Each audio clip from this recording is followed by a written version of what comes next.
एक पुरानी हवेली, एक नई डॉक्यूमेंट्री। मुंबई के एक YouTube horror channel Fear Files India के 4 members, Aarav host, Meera researcher, Kabir cameraman और तानिया साउंड डिजाइनर, एक नए एपिसोड के लिए निकले थे। उनका टारगेट था महाराष्ट्र के एक छोटे से गांव के बाहर खड़ी 120 साल पुरानी हवेली, चंद्रकांत विला। गांव वाले कहते थे, दिन में जाओ कुछ नहीं होगा, पर रात को ऊपर वाली मंजिल पे मत रुकना। नेचुरली ये लाइन सुनते ही आरव एक्साइटेड हो गया। परफेक्ट कंटेंट, उसने मुस्कुराते हुए कहा। पर उन्हें नहीं पता था, इस बार कंटेंट उन्हें ही कैप्चर करने वाला था। शाम के 6 बजे टीम हवेली के अंदर एंटर हुई। गेट खोलते ही एक अजीब सी चीखने वाली आवाज आई, जैसे लोहा 100 साल बाद हिला हो। अंदर हवा ठंडी थी, पर मौसम गर्म था। मीरा ने रिसर्च बताया, हवेली 1904 में बनी थी। ओनर सेठ चंद्रकांत, उसकी बेटी वैदेही 1900 साल की उम्र में गायब हो गई। Official report suicide. लोकल कहानी, उसे ऊपर वाली मंजिल में बंद कर दिया गया था। कबीर ने कैमरा ऑन किया, आरव ने इंट्रो शूट किया। Welcome back to Fear Files. आज हम आए हैं चंद्रकांत विला में। बैकग्राउंड में हल्की सी ठक ठक ठक। सब रुक गए। साउंड ऊपर से आ रहा था। तानिया ने फ्राउन किया। गाइस, कोई चल रहा है क्या? हवेली ऑफिशियली खाली थी। रात 9 बजे तक उन्होंने ग्राउंड फ्लोर कवर कर लिया। सब नॉर्मल लग रहा था। बस एक चीज अजीब थी, हर रूम में धूल थी, पर सीढ़ियों पर धूल नहीं थी, जैसे कोई रोज ऊपर जाता हो। आरव ने डिसाइड किया, मिडनाइट पे ऊपर जाएंगे, तब असली एक्टिविटी मिलती है।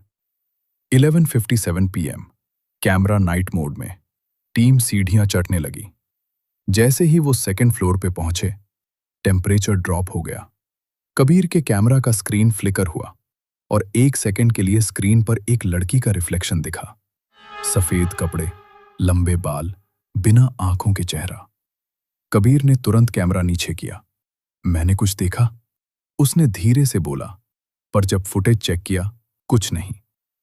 सेकंड फ्लोर में सिर्फ एक ही रूम का दरवाजा बंद था, बाकी सब खुले हुए। दरवाजे पर पुरानी सी लकड़ी पर लिखा था, वैदेही। मीरा का चेहरा सफेद पड़ गया। यही वो रूम है। दरवाजा अंदर से बंद था, पर जैसे ही आरव ने हाथ लगाया, दरवाजा अपने आप क्रीक करते हुए खुल गया। अंदर एक पुराना ड्रेसिंग टेबल था और एक आईना। आईने पर उंगली से लिखा हुआ था, तुम लेट हो। टीम शॉक में फ्रीज हो गई। तानिया ने कहा, यह किसने लिखा? तभी रूम का दरवाजा जोर से बंद हो गया। रूम के अंदर हवा हैवी हो गई। कबीर का कैमरा ऑटोमेटिक रिकॉर्डिंग स्टार्ट कर दिया। स्क्रीन पर क्लियरली दिख रहा था, रूम के कोने में एक लड़की खड़ी है। पर जब वो रियल लाइफ में देखे, वहां कोई नहीं, सिर्फ कैमरा में दिख रही थी।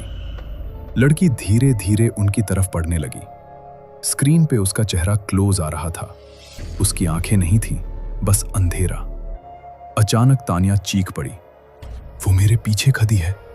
सबने मुड़कर देखा, कुछ नहीं, पर कैमरा स्क्रीन में लड़की तानिया के बिल्कुल पीछे। और फिर मीरा ने रूम में एक पुरानी डायरी ढूंढी। डायरी वैदेही की थी। उसमें लिखा था, पापा मुझे यहां बंद कर देते हैं। वो कहते हैं बाहर की दुनिया बुरी है, पर असली डर यही है, ऊपर वाली मंजिल में कुछ और भी है। डायरी का लास्ट पेज, आज रात वो मुझे लेने आ रहा है। रूम में टेम्परेचर और ड्रॉप हो गया। आईने में रिफ्लेक्शन चेंज होने लगा। अब रिफ्लेक्शन में सिर्फ टीम नहीं, उनके पीछे 6 to 7 और शैडोज खड़ी थी। उन सब की आंखें नहीं थी। आरव ने दरवाजा खोलने की कोशिश की, लॉक्ड। तभी एक आवाज आई, तुम भी रिकॉर्ड करने आए हो? अब तुम भी रिकॉर्ड हो चुके हो। सडनली कबीर गायब, बस कैमरा फ्लोर पर गिरा हुआ। कैमरा फुटेज में दिखा, कबीर को कोई इनविजिबल फोर्स खींचकर आईने के अंदर ले गया। मीरा हिस्टेरिकल हो गई। आरव ने आईना तोड़ने की कोशिश की।